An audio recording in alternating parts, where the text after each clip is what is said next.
Okay, so Christmas is just around the corner, so I wanted to do a nice and easy dessert for you that you can prep in advance and then serve on the date. So today we're doing poached pears cooked in mulled wine. Begin by heating some red wine up in a saucepan. Add to that a teaspoon of ginger, a teaspoon of cinnamon, 1 star anise, 2 crushed cardamom pods, and about 1/4 of a grated nutmeg. Next up, add in your honey, and then we're going to bring this to a light simmer. In the meantime, we're going to peel 2 pears, and then we're going to use this melon baller to scoop out the cores. You might have to do 2 scoops to get the full core out. Just keep going until it looks like this. Now add these to your wine. Next up, we're just going to make a cartouche out of baking paper. This is just a lid that will keep the pears under the liquid, and without it they'll go brown. So place that on top, and then you're going to want to poke a little hole in it, otherwise you'll get trapped steam in there. And then bring this up to a gentle simmer like this and cook for about 30 minutes or until the pears are soft. Now take off the cartouche and take the pears out of the liquid, and then we're going to reduce the liquid down to a syrupy consistency, and then we want to strain that to get rid of all the spices.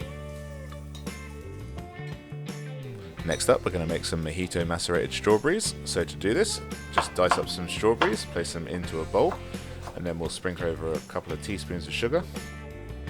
Then squeeze over half a lemon, followed by a shot of white rum, and finally just some thinly shredded mint. And then you just want to stir this up and leave it for about half an hour or overnight. Next, we'll just peel and segment an orange, and then cut all these segments in half.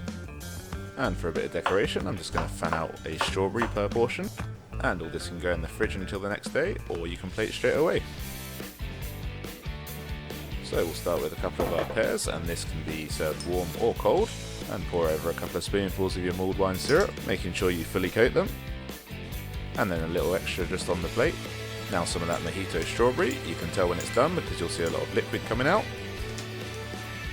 And be fairly generous with this because it tastes great and adds a nice boozy kick to the dish. Now a few mint leaves dotted around.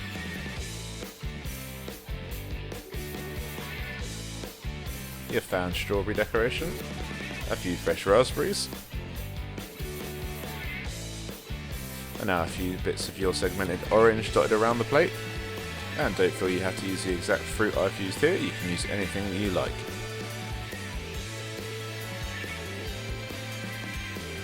I'm going to add a little chocolate decoration, but it's not needed because it looks great without it. And then to freshen it all up, a squeeze of lemon juice. And that's it, our mulled wine poached pears are finished. If you like this and want to see more of this kind of thing, make sure to subscribe, and we'll see you next week.